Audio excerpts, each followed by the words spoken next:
Managing supply chain risk, okay, CIPS L5, that is level 5, module 2, is one of the 5 core modules on this level, that is advanced diploma in procurement and supply. And to help you with that, okay, to help you with your L5M2, you're going to look at some of the things that are going to be covered, or some of the things that you need to know in this module. And since the principle here is learning by doing, there are going to be practice exercises that you're going to undertake, okay, as we go through these. Now this module, okay, has 3 main parts, which means you're going to do 3 videos. So it's going to be a series of videos, 3 of them, each covering whatever is covered in each main part. And so that is a reason for you to subscribe and hit that notification bell to be notified when the next video comes out. Now the thing about this module, the thing that you need to know about this module is the module is divided into 3 main parts, as we've mentioned, meaning you have to understand the nature of risks affecting supply chain. That is the first part. Number 2, understand process in managing risks in supply chain. And number 3, understand risk mitigation strategies in supply chain. So in short, what are the risks in supply chain? What is the process of managing such risks? And how do you mitigate such risks? And in order to understand the nature of risks in supply chain, which is part 1, you will be required to understand 4 learning outcomes. So we are doing part 1. I'll repeat that, okay? This video is part 1. There's going to be 3 parts. So part 1 is all about understanding the nature of risks affecting supply chain. And in this part, there are 4 learning outcomes, meaning you should be in a position to define the different types of risks that can impact on supply chains, assess operational risks in supply chain, compare methods for eliminating bribery, corruption, and fraud in supply chains, as well as contrast risks in supply chains that can impact on organizational, corporate social responsibility, and sustainability. So let's start by looking at the first learning outcome. That is learning outcome 1, so defining the different types of risks that can impact on supply chains. Now, regarding risks that can have an impact on supply chain, we have to start by, definition of risks, hazards, exposure, and risk appetite. Risk is an effect of uncertainty on objectives. For example, you place an order for a truck. What are the chances that that truck will be delivered on time? So the issue here is how effective is the supplier in terms of delivery. But then it doesn't just end there, because there is still the question of what is the effect of late delivery? And all of that just points to one thing, that is risk management. Risk management is a methodical process to identify, record, assess, and treat organizational risk. And so the thing you have to remember with risks, is that they can be as a result of both positive and negative moves a business makes. And it's easy to think of the negative things that can result into risks, but what about the positive? So think of it this way. Let's assume that we have a company that produces skincare product. And in this case, we're not just talking about a small company, okay? Let's assume that this is it's a proper company with a decent market share, okay? So it's one of those big companies. The company notices an increase in consumer awareness and demand for environmentally friendly products. And so what does that mean to the company? It means that if you continue operating the way we're operating, if you continue doing things the way you're doing, we are going to lose out because there's this new demand that has just popped, okay, in the market that you exist in. So in addition to producing organic skincare products, the company decides to switch to using biodegradable packaging for their product. Now, that is actually a positive change, okay? It means that the company reduces its environmental impact and aligns with consumer preference, potentially increasing sales and brand reputation. But look at that from a supply chain perspective, okay? As positive as that change is, what risks, okay, has it introduced in the supply chain? Supply chain disruption, okay? That is what's going to happen because these biodegradable wrapping materials and stuff are going to be sourced from some other supplier, right? And what do we risk in this case? Okay, so if there is any problem like natural disaster, depending on where that supplier is, conflict and things of that nature, that is going to create a problem in our company as far as packaging is concerned. And the same can be said about the materials being used to make this skincare. So in as much as we wanted to actually show our customers that we care about the environment and things of that nature, we are opening, or rather we are setting ourselves to certain risks that are associated with the supply chain, okay, as far as those products and the wrapping or the packaging material is concerned. So, positive move, but still it creates some supply chain risks, okay? There's also going to be cost fluctuations, okay? Again, remember, the price that these people are going to charge isn't going to be the same as the ones who are supplying us with the former materials that we are using. So that means there's going to be some issues as far as changes in price is concerned. Also, the suppliers, okay, if the suppliers have change in if they have anything affecting their cost, that is going to be carried to us, because in most cases, when you have a price-related problem or a cost-related problem, what do? You can absorb the cost, or you can pass it on to the next person in the supply chain. So what do you think they're going to do? Quality assurance, there is also an issue because, okay, how do we know that they're going to supply this kind of quality that we are interested in? Now, here's a question for you. State and explain 3 positive consequences of risks in a business. Now, regarding hazards, while both risks and hazards sometimes are used interchangeably, the truth is they're not the same, okay? When it comes to hazards, in this case, hazards, unlike risks, must be avoided since they will definitely lead to a harmful effect. Meaning, you always have to manage risks that arise from hazardous sources. And example of such will include things like workers not wearing protective clothing, like safety boots, reflectors, okay? A long distance driver exceeding contracted hours, issues caused by unsafe warehouse practices, shipping containers that need to be fumigated. And as part of your learning by doing, okay, here's a question for you. Explain the following: risk appetite and risk exposure. So one has to do with the degree of comfort you have in relation to that risk, and the other one has to do with what you stand to lose as far as the risk is concerned. So which one is which one? Number 2, list 5 examples of supply chain hazards. And with that, let's move to positive and negative consequences of risk. And the truth is, just because something is risky doesn't mean that it doesn't have positive consequences. I mean, the negative one is obvious. Risk can result in both negative and positive consequences. And that is just something that you have to factor in. For example, more sales than anticipated following a production launch, finishing a project earlier than expected, are all examples of positive risk. And depending on how much risk you're willing to take, that is your risk appetite, you may need to measure the size of the reward that would be gained from taking a risk against the estimated level of risk. And to understand that, let's look at a risk-reward matrix. So here's an example of that and what it represents. So in this case, we have low risk, low reward. And in this case, you're going to consider such kind of, whatever it is that you want to do, you'll consider that. So risk failing in this quadrant are considered low in terms of impact and likelihood. For instance, switching suppliers of routine products such as stationery so as to gain a small saving. But then again, you have to remember that while that may fall within your risk appetite, okay, you're like, yeah, let's go ahead and switch. There are resources that could have been used elsewhere that you're wasting in the process of switching and all that. So it's not always the case that just because something is less risky, then you have to take it. You also have to factor in the cost associated with that. And that is the reason why sometimes you're just going to stick with the supplier, even though it's cheaper to just switch to another one, okay? It doesn't mean that because switching is cheaper, doesn't necessarily mean that you're just going to do it. There are other factors that you're going to look into, okay? Like the internal stuff, you are going to have to create a relationship with that person and things of that nature. Number 2, we have high risk, low reward. So the risk in this quadrant have a high impact and the likelihood and the rewards are low. An example in this case could be accepting a low quality product from a supplier to make short-term saving, resulting in an increased customer dissatisfaction. So that's the reason why you're going to avoid those ones. Because again, look at that. Now the third one, you have low risk, high reward. Okay.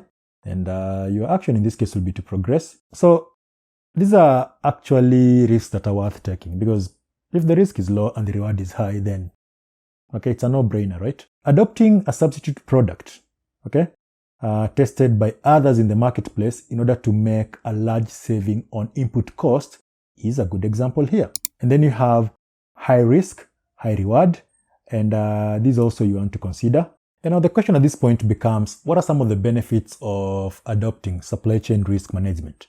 And the benefits of doing this, okay, the supply chain risk management, the SCRM, will include things like, number one, it helps to identify positive changes in supply chain, implement treatment plans, and re-engineer a cost-effective procurement process to mitigate risk.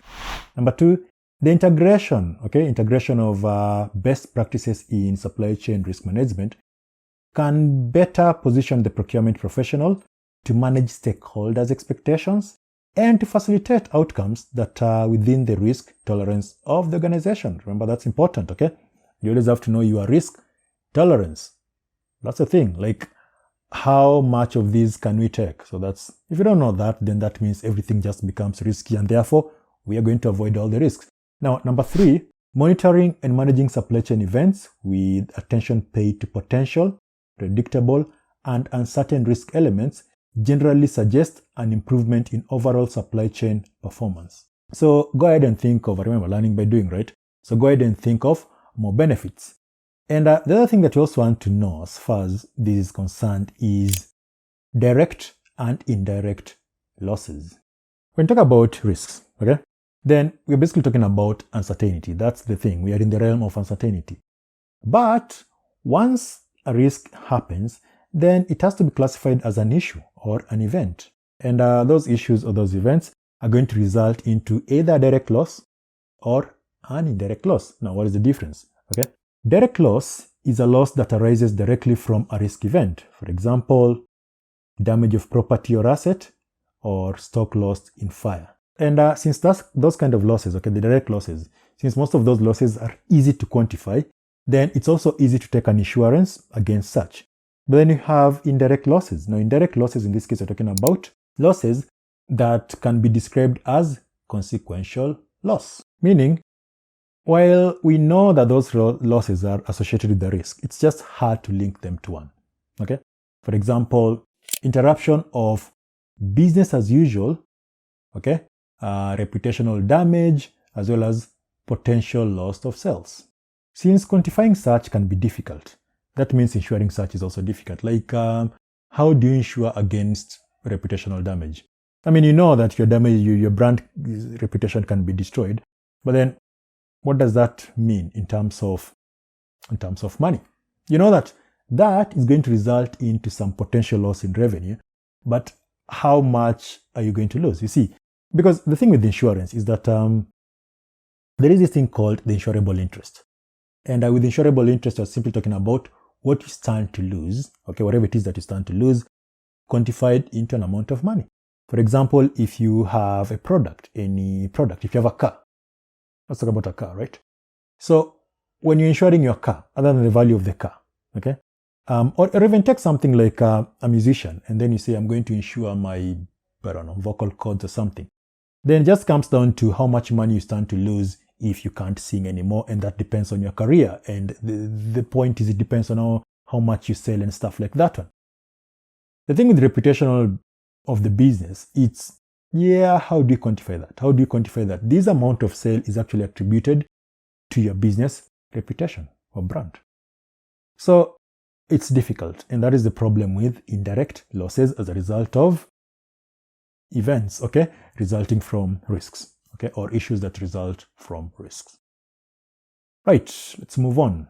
The other thing with risk is that you also have to look at where that risk is going to come from. Meaning what? Meaning, is the source internal or is it external? Internal risks are those where the source is inside the organization. And that means that, in this case, it means that external risks are those where the source is outside the organization. And just because you have risk, I mean, we've already established this, that risk can be positive or negative. I mean, they can have positive or negative consequences. And that is the reason why you have something like the SWOT analysis, which means you look at a risk you're about to take, okay, or an event that has a certain degree of risk, depending on your risk tolerance or the risk appetite. And you look at the strength, okay, you look at the weakness, you look at the opportunity, you look at the threats. Now, strength, weaknesses, opportunity, strength, weaknesses are within the organization. Opportunity, threats are going to be external, right? So you understand what are the internal, what are the external factors associated with that particular risk event. Now, is a question. Describe each of the following category of risks and give an example of how it may occur. So we have financial risks, okay? We have strategic risks, we have operational risks, as well as hazard risks. So look at that and then tell me, how exactly is that going to, okay, you're not really telling me, it's more like it's your practice exercise. So you look at that and then you figure, okay, how is it going to occur? How do financial risks occur in business? So remember, it's one thing to just look at the video and then say, yep, I understand that. It's another one to actually decide that, okay, let me test my knowledge. That is the thing that you have to do, okay? This is learning by doing. Right, now let's move on to the next thing that is also associated with risk in supply chain. In this case, we're talking about the nature of fraud in organization and supply chain. Fraud is an intentional deceptive action and it is a key source of financial risk. The thing you have to understand is that depending on how your supply chain is set up, okay, depending on the network, the supply chain, the way it is, there are certain areas that are going to be more vulnerable to fraud than others. And that is the reason why you need to do the entire supply chain mapping so that you know, okay, that area is more susceptible to fraud than that particular area. So in this case, what exactly are we talking about? So examples of fraud that you're likely to incur as far as your supply chain is concerned will include things like procurement fraud, okay, which might involve collusion with suppliers on pricing in return for kickback or processing false claims. We have bribery, we have asset theft or misuse, we have intellectual property fraud, and that is going to involve things like copyrights, okay, or people stealing the brand and things of that nature, or copying the brand. Next, we have counterfeiting, okay, identity theft or identity fraud, publishing of false statements, etc. And you see, that entire thing was part of the first learning outcome, in which case the idea here was for you to be in a position to define the different types of risks that can impact on supply chain. So we've defined those ones, all right? In this case, you're just trying to define, okay, yeah, you have supply chain. Good. What are the sort of risks that can have an impact on supply chain? Let's define them.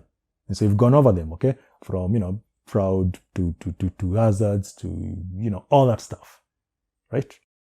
So if you have any question, as always, leave it in the, just ask, okay? Let's move on to the next thing. So now that we are aware of the various risks that can have an impact on supply chain based on what you've previously covered, it's time for us to talk about, or rather it's time for us to assess, okay? So assess operational risks in supply chain. So supply chain operations can be defined as the management of organizational inputs and the transformation of inputs into outputs across the entire supply chain. So in this case, we're talking about a combination of both, the upstream operations, processing whatever you're processing, then the downstream operations, basically suppliers, and the customers. And understanding that is one thing. Now, as you're doing all that, what are some of the risks that are going to be anticipated in that entire process? And in this case, we're talking about things like contract failure, okay? Financial risks such as currency, supplier cash flow and insolvency. We have quality failure. We have security of supply, technology, logistic complexity, risk in outsourcing and offshoring. So there are a number of things. All those ones are going to be risks that are going to be associated with the entire supply chain thing. So let's go over some of those ones, okay? There are many. That's all I'm saying. So let's start with the first one, contract failure. If the contract fails, you're simply saying that the contract did not meet, okay, the objective. Basically, the contract didn't do what it was supposed to do. We had an agreement, and in that agreement, something went wrong, which could be as a result of the supplier not doing their job. Well, it's just one of the parties not doing whatever they're supposed to do. In this case, it could be the supplier. The nature and complexity involved in a contract will depend on a number of things, such as the level of risk associated with the inputs, because with inputs, we have issues like market conditions, supply and demand, or even the exact application of the input. Number two, the value of the contract, the duration and scope of the contract. Here's the thing. Contracts that are of a high value and takes a lot of time. In fact, forget even the value. Contracts that tend to take a lot of time in those contracts, the truth is things are going to change. Something is going to change in that contract because some specification will come up because as time goes by, things do change. Now, that could be a risk. Something else, the level of skill required to deliver the contract and the criticality of the goods or service involved. And if you're looking at all that risk and saying, yeah, I get it, those are risks associated with the contract, but isn't this the reason why you have insurance? The thing you have to understand is that there are things that even insurance will not cover, or it's going to be hard justifying that thing in terms of insurable interest. Okay, so not everything can be taken care of by insurance, which is the reason why you identify a risk and you figure out how you're going to mitigate that particular risk. It's always important to think that way. Now, the reason why a contract might fail to meet organizational needs will include things like changes within an organization that are not provided for in the contract. We also have poor negotiation position of one party when agreeing to the contractual terms. Okay, there could be unclear specification leading to misunderstanding and additional time and cost. Number 4, poor understanding of the law. We also have failure to manage changes, including communication, pricing, as well as just general control in the contract. So go ahead and add some other things that could result into that, okay, in the contract. Now that list tells us of what could cause contract failure, but then there is still the question of what are the examples of failure arising from the performance of a contract. And some of these will include complete supplier failure due to unstable financial position. We have late delivery resulting from failure of a supplier to manage the supply chain, failure to cope with anticipated demand, failure to meet target pricing, or lack of cost management. We have end users not fully understanding the provision or intent of the contract. So you can go ahead and add more to that list. There are things which, the point here is that there are things will make the contract fail. And then there are things which you do, okay, in that contract and still lead to failure. Here's a question. List and describe 5 factors which can affect the nature and complexity of a contract. To be honest, we already talked about that. Okay. Anyway, let's move on to the next thing. In this case, we're talking about financial risks. Financial risks are other risks that are going to affect your supply chain operations. And financial risk will come from a number of sources. In this case, we're talking about things like currency issue. Your suppliers may be having cash flow problems, or even insolvency, and let's talk about that. So let's start with the currency issues. Currency risk could arise from fluctuation in currency caused by temporary or long-term fluctuation in exchange rates.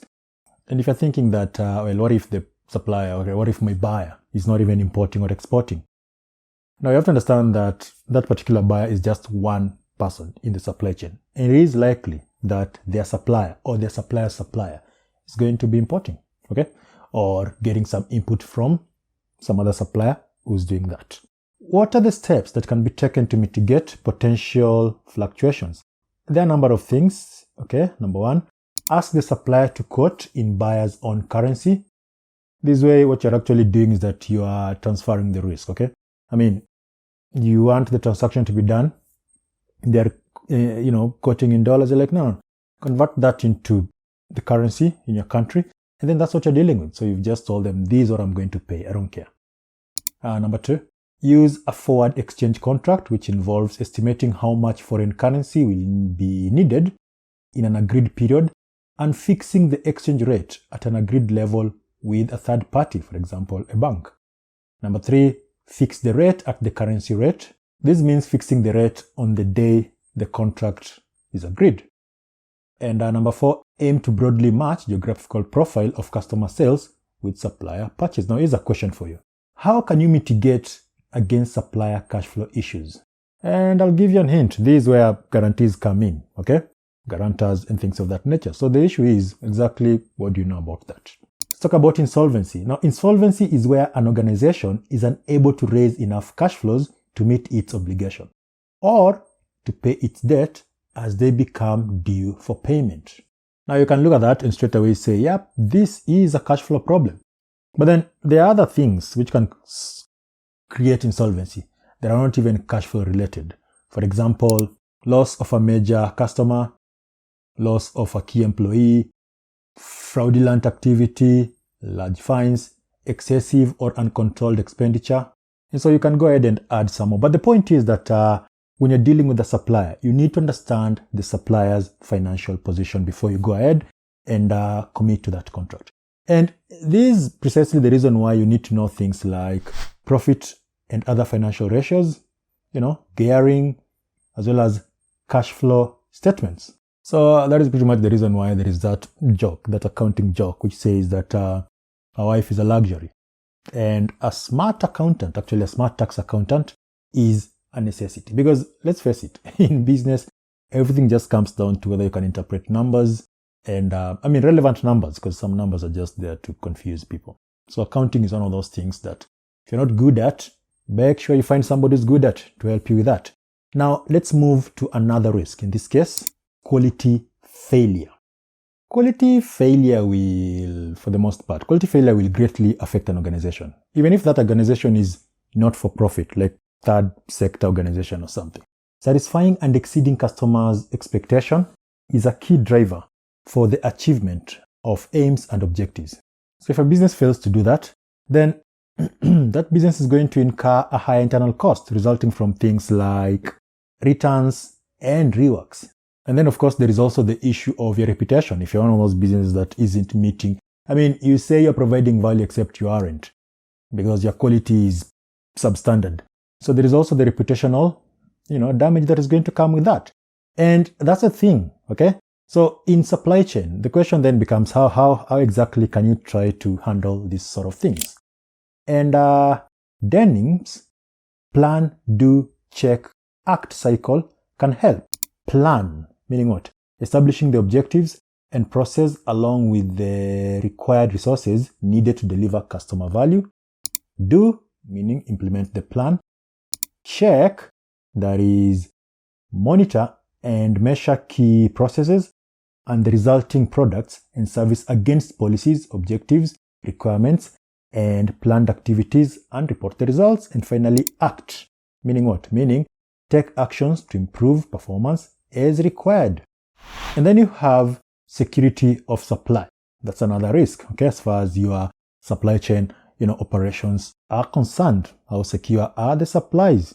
Because that's another, like when you watch the telly, especially if you watch something like Al Jazeera, there's just chaos, okay? So you can imagine the impact of those kind of things on supply chain. How secure is it and things of that nature? Continuity of supply is critical for efficient and effective operations in an organization. And disruption in the supply chain can be caused by a number of things. In this case, we're talking about financial penalties, product recalls, or other upstream issues, basically issues to do with suppliers. Remember, upstream, downstream, upstream, suppliers, downstream, customers and their customers. Now, one of the main functions of any procurement department is to ensure time-bound inputs. So some issues that can increase supply chain risks in this case will include things like poor supplier selection, fluctuation in supply and demand, lack of natural resources, logistic issues, okay? Like, somebody probably stole your truck or whatever it is as part of the supply chain. So anyway, you can go ahead and add more to that list. Now, here's a question for you, because again, learning by doing, there are a lot of those questions and I hope you're trying to answer them, or at least noting them somewhere, and then you'll try and find answers. Some of these answers are just as simple as, Google and finding the answer. So here's a question for you. How can technology affect your supply chain operations? Right. So come up with an answer to that. Another risk to your supply chain operations will be logistic complexities. Okay. And according to CIPS, logistics is the flow of funds, goods, and information between origin and consumption. So logistics involves information, material handling, production, packaging, inventory, transportation, warehousing, and often security. And that's a pretty much conclusive definition. But then again, remember, in supply chain, while you might think logistics is flowing from the origin to the destination, the reverse can also happen. You can have reverse logistics. And in this case, reverse logistics can be defined as the activities associated with unwanted or excess items to get them back to the organization. using its logistic process in order to repurpose, reuse, or recycles. And so many factors can build complexity in the supply chain. And in this case, you can have issues such as inter-country political conflict, varying ethical standards across boundaries, environmental impacts or natural disaster, the security of goods in transit. When it comes to, again, as far as your supply chain operational risks are concerned, that's another thing. If the supply chain is complex, that too can affect your operations. Now, something else that is also going to be an operational risk as far as your supply chain is concerned is the question, or rather the issue of risk in outsourcing and offshoring. And first of all, what is the difference between outsourcing and offshoring? I mean, apart from the spelling, obvious, right? So what is the difference? And in this case, outsourcing is the process of identifying the most suitable expert third-party service provider to undertake the management, administration, and provision of the service in question. Now, that is according to the Chartered Institute of Procurement and Supply, the CIPS. Now, regarding offshoring, what is offshoring? Well, it's the same thing, except in this case, the third party is in another country. Okay? With outsourcing, you're dealing with a third party who's in your region. With offshoring, just want someone else. Okay, to understand the difference between that, let's look at a practical example. X Limited needs some help with two things. So they need some help with their customer support operations, and also they need some help with a software. Okay, there is a software that they want, and so customer support and software. Now they decide to outsource the customer support operation, meaning what? So in this case, what that means is that X Limited contracts with a third party. Okay, so a third party call center company, which is located in the same country as X Limited, and the company handles their customer inquiries and technical support. So you see, that is outsourcing. The third party, the call center, is within the country. Now regarding the software that they also need, what do they do in this case? X Limited decides to offshore its software development operation to a company located in a different country. So offshoring, different country, outsourcing, same country. Now, the reason why you probably want to go with somebody in a different country, the reason could be something to do with labor, labor cost, skilled software engineers, and all that. I mean, there are many reasons, other reasons other than those ones will include things like availability of experts, high quality service, customer need being met better and faster, lower overall cost. Why would somebody outsource? Why would somebody offshore? Same reasons, so you can add more to that list. What are the risks involved in outsourcing and offshoring? It's not something that you'll just do. There are risks involved in the process. So you just don't look at the supply chain operations and say, you know what, let's outsource. So some of the risks in this case, first of all, it will depend, but on whatever it is that you're doing. But the risks will include things like a negative staff morale, supplier failure, difficulty in agreeing or managing changes to suit the changing needs of the organization, loss of key in-house skills, as well as loss of control due to the distance. So you can add more to that list. Now, that is the end of learning outcome 2. What exactly was learning outcome 2 all about? In this case, you're supposed to understand the risks that are involved in your supply chain operations. So learning outcome 1, you're just defining some of the risks in supply chain. Learning outcome 2, you're not looking at the risks, the actual risks, in your supply chain operations. Things like financial risk, contract failure, outsourcing, offshoring, all that stuff. Now let's move on to the third learning outcome. Learning outcome 3, you're required to compare methods of eliminating bribery, corruption, and fraud in supply chain. So basically this section, in this section, you're supposed to, you're supposed to understand, issues to do with bribery, corruption, and fraud in organization and supply chain. And some of the things that you need to be good at here will include things like the different types of corruption, the different types of fraud, legislations affecting bribery and corruption, the use of ethical codes, including the CIPS ethical code, corporate governance, okay, including corporate accountability to stakeholders, and depending on which country you are, especially like if you're in the US, the Sarbanes-Oxley regulations. And when it comes to eliminating those vices, there is a model called the 4Ts, which is useful. And the 4T, not 40, 4 and letter T, okay? So in this case, it will stand for tolerate, okay? You have to understand that at times it's going to cost you more to try and get rid of a risk or try to avoid a risk, which means you are actually in a better position to just tolerate that risk than actually trying to handle it. So risks that can be tolerated are usually low impact and low likely risks. And the second one is treat. So if it is a risk that you can't ignore, why? Because of its impact. Then in that case, you need to come up with a plan for that particular risk. So that one you're not going to tolerate. You have to take care of that. You have to treat that one. Third one, transfer. And there are moments when you look at a risk and then you think, now we can't handle this. What do? Let's transfer it to a third party. That is the reason why you might have issues like insurance, or you might just decide to work with someone who's better equipped, a specialist. Okay, so let them handle that. So you're paying them to do that. If things go wrong, well, that's entirely on them. So that means you're transferring that risk. And the fourth one is terminate. Okay, if the risk is extremely high and cannot be treated or transferred, then the organization should cease the activity leading to that risk. So in this case, you're just like, let's just not do that project. Because one, we can't transfer that risk. Two, we can't even take care of it.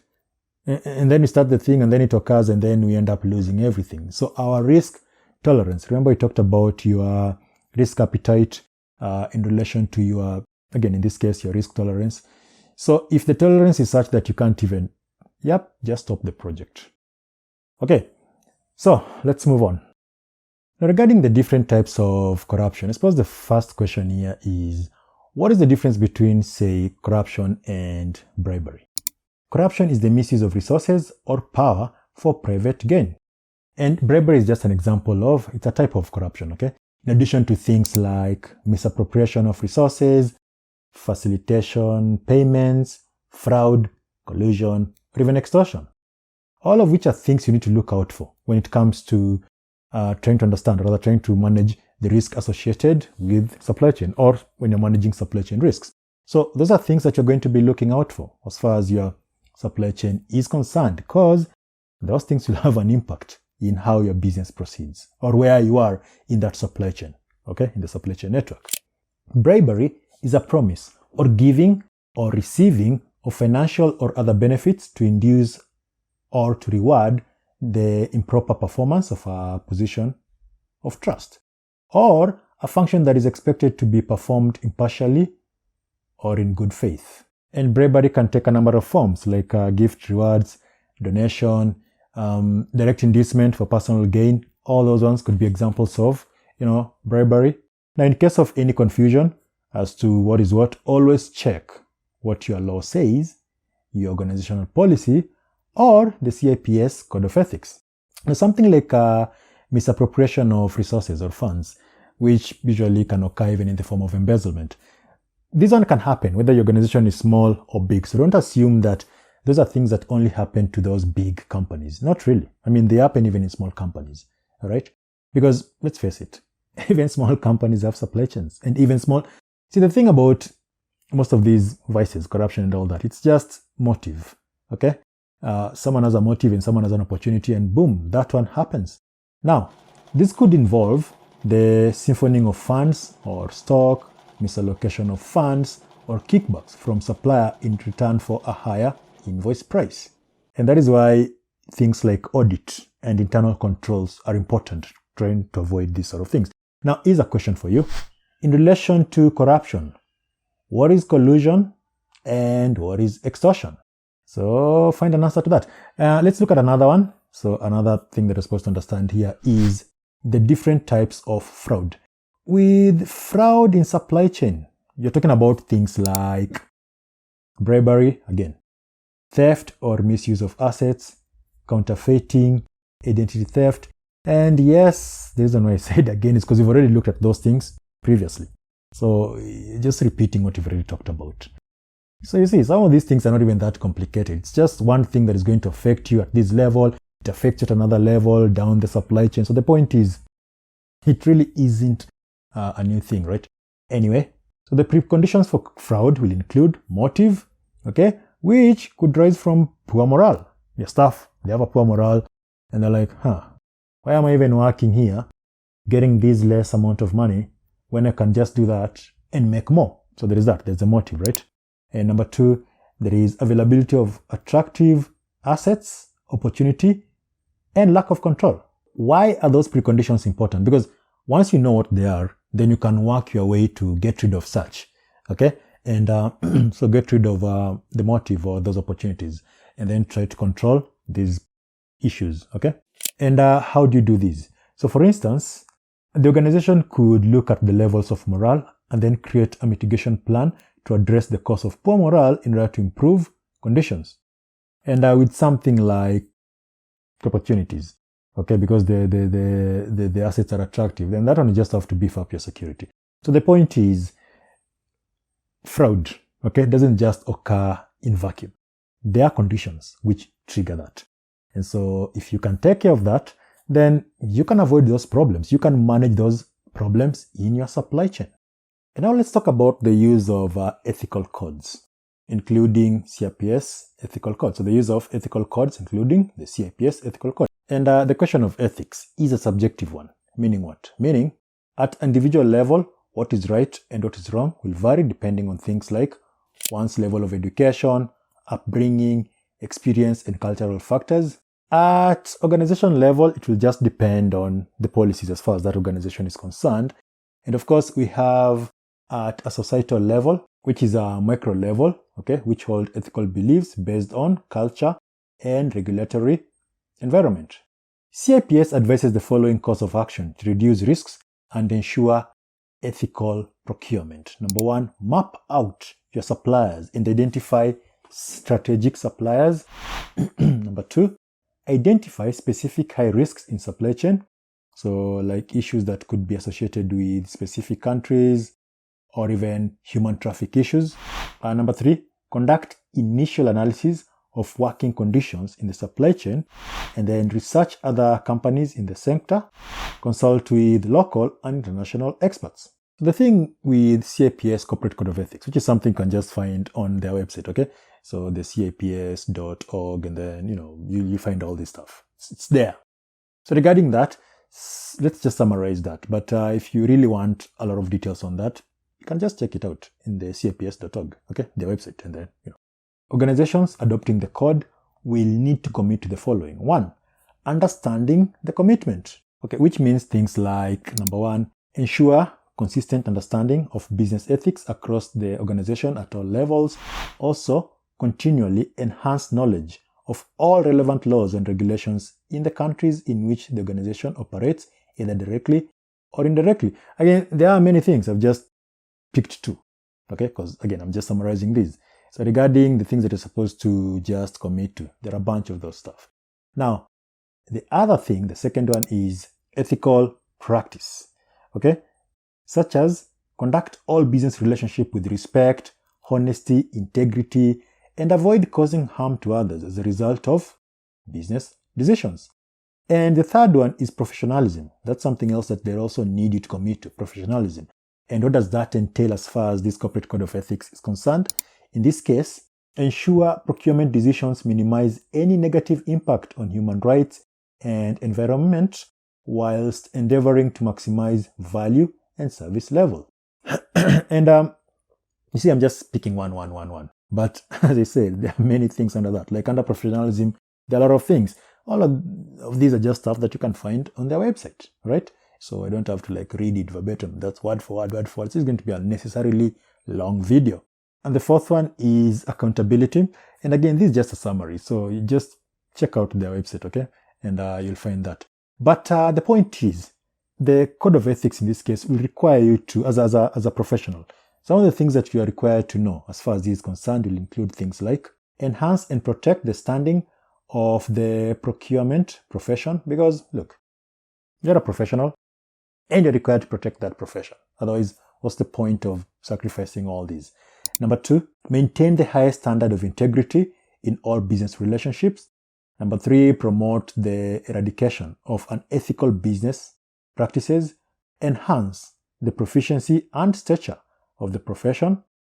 And 5, ensure full compliance with laws and regulations. And again, that's just a summary. Anyway, that is the end of the third learning outcome. So let's look at the fourth one, okay? So the fourth learning outcome requires you to contrast risks in supply chain that can impact on organizational, corporate social responsibility and sustainability standards. Meaning that by the time you're done, okay, by the time you're done with this part of your learning, okay, you should be in a position to define corporate social responsibility and sustainability, as well as assess corporate risk associated with brand. And let's start with the first one, defining corporate social responsibility and sustainability. Corporate social responsibility, basically the CSR, right? CSR refers to an organization taking responsibility for the impact of its action and decisions on society and the environment. So in this case, the organization is just choosing to exceed its legal obligation by conducting, or rather through its ethical behavior. That's pretty much what we're talking about here. Okay? CSR can involve donation to charities, encouraging and paying employees to get involved in community projects, volunteering, and building human rights principles into processes. So remember, the primary goal, okay, the primary goal of an organization could be to make profit. That's not even a debate. But then the problem is, what are the issues or what are the costs involved in doing that? As on your way to achieving that project, what other things have you done? Okay? Or what things have you destroyed? Or, the point is, what is the cost of doing that? In the quest for profits, companies can affect a lot of aspects that affect people's life. For example, medicine we can afford, food we eat, as well as other organizations within their supply chain. So if a company has that kind of power to affect things on that level, then that's the reason why, CSR is going to be taken seriously, because it's like, look, if you can do this, which can turn out to be bad, then you're also in a position to do something good. All right. So if you're going to affect these people's life, then you might as well just affect it positively. That's pretty much the idea here. As a minimum, corporate social responsibility should involve compliance with the law. Yep, that is just at the lowest point. I mean, yes, just comply with the law, but then there is more than just complying with the law as far as CSR is concerned. Good CSR can increase attractiveness of an organization in the eyes of its stakeholders, who include customers, employees, potential employees, shareholders, and suppliers. Okay, because this is not just about CSR, so here's some questions for you, right? So try and find answers to the following questions. Number 1, what sort of risk can arise from a lack of application of corporate social responsibility? Number 2, describe corporate social responsibility. And number 3, why is it important for organizations to practice corporate social responsibility? Right, so find answers to those ones. And tied to the concept of corporate social responsibility is the idea of sustainability. Sustainability is the development that meets the needs of the present without compromising the ability of the future generation to meet their own needs. And so from a company point of view, this is where the concept of the triple bottom line comes in. Triple bottom line, in this case, the company is supposed to be worried about profit, people, and planet. Okay? And speaking of triple bottom line, so I have done a video. There's a standalone YouTube video about this, which you can access. I've added it in the resources, so you can check it. Okay, you can check it out. I mean, the point is putting out a lot of resources to help you. So just go into the description, find it there, and you'll understand all the stuff that you need to know about the triple bottom line. Now, moving on. Sustainability is equals to profit, people, and planet. And the question of sustainability, some of the practices that organizations take with regards to sustainability will vary depending on the organization. But some of these things will include things like using alternative source of energy, paying suppliers fairly to allow them to operate sustainably, investing in more up-to-date equipment, reducing waste, making efficient use of logistic routes, okay, finding ways to reuse or repurpose waste, and responsible recycling, speaking of all that, is a question that you need to find an answer to. What is the meaning of greenwashing? Because that is important. Greenwashing is something that is really, and companies do it, okay, when they're trying to pretend that they're sustainable. So what does that mean? What is greenwashing? Again, you can Google that, okay? So let's talk about assessing corporate risk and risk associated with brands. So when you talk about corporate risks, these are the risks that are going to be facing the organization, but at the top level, right? Corporate risk is connected with organizational control, risk management, and governance, as well as those risks which arise from the organization's overarching strategies. Regarding brand, what exactly are the risks associated with brand? First of all, brand is a name, a term, a sign, a symbol, or a design, or combination of them intended to identify the goods or services of one seller or a group of sellers and to differentiate them from those of our competitors. So brands tend to communicate to the customers what they can expect. And that's the thing. That's the important thing about brand, because sometimes you make a decision like, I'm going to buy this car and not that car. Okay. Like an example I like to give is, why would somebody spend a lot of money buying an entry-level BMW when they can get better features if they just buy a high-end Toyota? Well, it's just because of the brand. I'm going to spend more money on an entry-level car of this particular brand, as opposed to spending less on a high-end car whose brand I don't think is a big deal. Well, Toyota is a big deal depending on which country you come from. Anyway, now moving on. So brands will represent differentiating factors such as high service level, innovative solutions, quality, and reliability. So in today's consumer savvy context, authenticity is key.